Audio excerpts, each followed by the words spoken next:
Joe Burrow is set to return on Thanksgiving night when the Bengals take on the Ravens. It's the news Bengals fans have been waiting for basically since week 2 when he went down with his toe injury against the Jags. Number 9, finally back under center.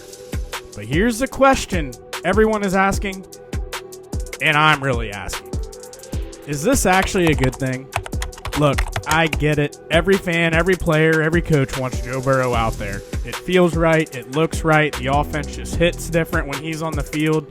But having Burrow back doesn't magically fix everything that's been wrong for the last 2 years with this team. He doesn't stop the defense from allowing 30-plus points a game. I hate to break it to you. He doesn't stop opponents from racking up 500 yards on total offense. And he sure doesn't fix the 10-plus missed tackles we're seeing every single Sunday. This defense is flat out fucking terrible. It's historically bad. And that's on the front office, as I've said time and time and time and time and time and time again. Duke Tobin and the rest of the Bengals leadership have completely botched the structure of this defense. Let's be honest. DJ Turner is probably the only young piece worth building around right now. Sure, you can make a case for Trey Hendrickson, but who knows what the hell his future looks like in Cincinnati. Beyond that, what do you really have? Nothing. Where this team is today calls for a full reset on the defensive side of the ball. And the only way you build a real long-term defense, one that can actually get back to AFC championships and potential Super Bowls, through the draft. If you're picking in the top 5 to top 10 range, you're setting yourself up to grab a game changer. Give me a guy like Caleb Downs, Arvell Reese, players who can step in day one and immediately make the defense better. That's how you rebuild as a contender. Not by clawing your way back to 7 or 8 wins, settling for that 15th pick, and then you go and you grab another Shamar Stewart. Because they have proven time and time and time again, they're going to screw it up. Don't get me wrong, I absolutely love Joe Burrow. I love Joe Burrow more than any other athlete I have ever liked. I used to love LeBron James. Now it's Joe Burrow. He's a franchise. He's a culture.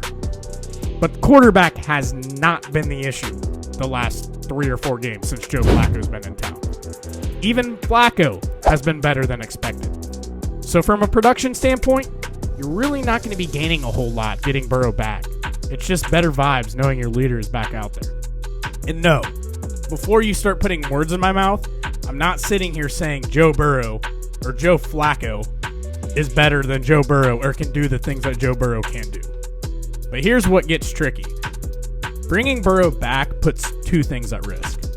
Number 1, he's coming back awfully quick from yet another brutal injury. You risk making it worse or getting hurt again.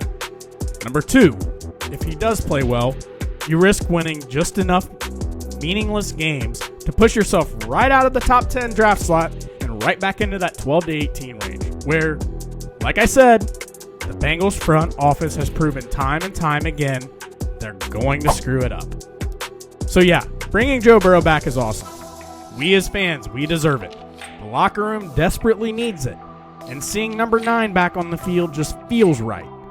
But when you take a step back and really think about what's best for the long-term future of the Burrow and Chase era, you have to ask, are we actually helping ourselves, or are we just hurting the bigger picture for the sake of a few feel-good weeks?